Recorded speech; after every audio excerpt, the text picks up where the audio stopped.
Peggy 7.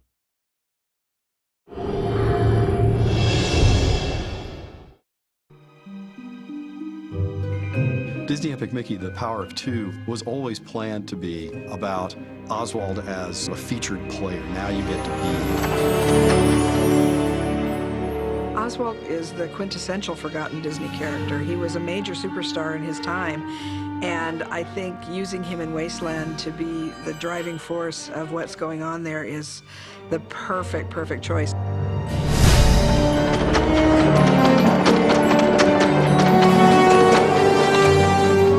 The first game was always about reintroducing Oswald, reminding the world who he was. In The Power of Two, we really can have this relationship develop in ways that we couldn't before. Walt Disney and iWorks created Oswald the Lucky Rabbit in response to a request from Charles Mintz, who was their distributor. They wanted a new character and created a cartoon called Trolley Troubles. It came out in 1927 and was an instant hit pretty much with the public. In the cartoons Walt and iWorks made, he's always had an amazing sort of plastic quality. He can take his head off and roll it around like a bowling ball. He can break down into a dozen little versions of himself. He was constantly using his ears. He would wind them up like a helicopter, or he'd use them as an oar. We wanted to use some of those things that Walt and Ub created as gameplay elements.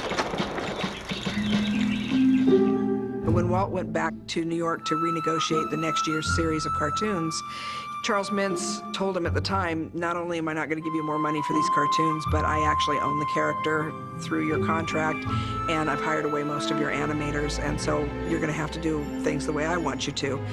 And Walt wasn't about to do that, and so he was just devastated. On the way home on the train, he thought, well, I've got to come up with another character, so he started thinking about what they could do. And when he got back here to Hollywood, Walt suggested this mouse, and they named him Mickey.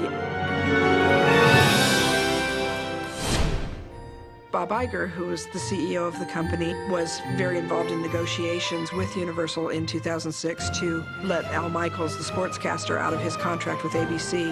But during those negotiations, Bob suddenly piped up with an idea as part of the negotiations to bring Oswald back, trading Al Michaels for a cartoon character. I think even Al Michaels was surprised by that. Having something like this come up, something cutting edge and brand new, reawaken an interest in a character that's been gone for over 80 years is really exciting to a historian. But the fact that he's taking that next step is huge for me. I love that little guy to death, and I want to see him as big and as famous as Mickey. So this is his next step towards having his own star on the Hollywood Walk of Fame, you know?